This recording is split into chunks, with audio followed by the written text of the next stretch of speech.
বাৰীত ভাত কেৰেলা বিচাৰি থাকোঁতে দেখিলোঁ আনাৰস এটা একদম পকি মৰহি আছে। তাকে ভাবিলোঁ অকণমান খাই লওঁ এতিয়া। এয়া কাটি আছোঁ এচিকি। এয়া ফল মূল অকণ খাওঁ বুলি ভাবি বুট কেইটামান লৈছোঁ, আনাৰস কাটি লৈছোঁ, তাৰপৰা কল অকণ গোল গোলকৈ ছোৱালী এইদৰে ভাল পাই খাই মধুৰি কাটি লৈছোঁ। আমি অকণমান ফল মূল খাই লওঁ দেই। চাহৰ সলনি ফল মূল অকণকৈ খাই লওঁ। গৰমত এতিয়া চাহ খাবলৈ মন যোৱা নাই।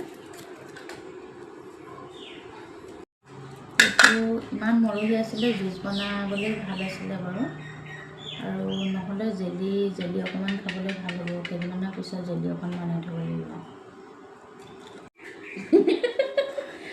সৰু সৰুকৈ খাম বুলি কৈছিলে নখোৱা। খাই দিয়া দেই, মই খাই চাব লাগিব এডোখৰ। কলটো খুব সোৱাদ গছত। এয়া ফল মূল অকণমান খাই আজৰি হৈ লওঁ আমি। আপোনালোকেও চাই থাকক আমাৰ ভিডিঅ'টো কেনেকুৱা লাগিলে। ভাল লাগিলে লাইক এটা কৰি দিব। মই এয়া শাক পাত বচাত ব্যস্ত হৈ আছোঁ। আজি ভাবিলোঁ মাছৰ সৈতে কি বনাওঁ চাওঁ। এয়া মাছৰ সৈতে পিয়ালিৰ কাষে পালেং শাক দি থৈছিলোঁ, তাৰপাছত এইবোৰ লাই পাত, তাৰপাছত মান ধনিয়া, খুতৰা, সকলো সাৰ নিদিয়া পিয়ালিৰ কাষে থকা শাক। চব্জিটো ভালেই লাগিব খাই মাছৰ লগত। এয়া বন্ধু বান্ধৱীসকল চাওকচোন, এইটো বাৰীত জলকীয়া এটা ৰুইছিলোঁ। কালাৰটো কেনেকুৱা, পকা বেঙেনাটোৰ নিচিনা বাৰু, কিন্তু এইটো কি জাতৰ নাজানো। এয়া হৈছেগৈ বাৰীত কাটি আছিলোঁ। এতিয়া দেখাইছোগৈ। এয়া মই মাছৰ সৈতে বনাই এনেকৈ পালেং শাক আৰু লাই পাতৰ সৈতে খুব ভাল লাগে খাই। আনচিজনৰ বস্তু হয়। এতিয়া পিয়ালি পোৱাৰ কাৰণেহে এইবোৰ খাব পৰা হৈছে, কাৰণ এইটো আনচিজনেই হয় বাৰু। কিন্তু অকণমান আঞ্জা বনাম, পানী দিছোঁ।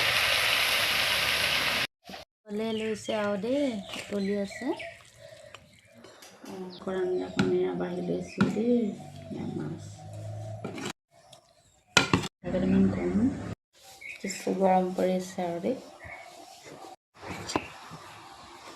এতিয়া খোৱাত ব্যস্ত নহয়। শাকৰ আঞ্জাকণে বাঢ়ি লৈছোঁ, আৰু লগতে মই খৰিচা আচাৰ অকণ লৈছোঁ। খৰিচা আচাৰ খুব প্ৰিয় ছিজনৰ বস্তু। এনেকুৱা সময়তে ভাল লাগে এইটো বস্তু। বেছি দিন হ'লে অলপ বেয়াও হৈ যায় বাৰু।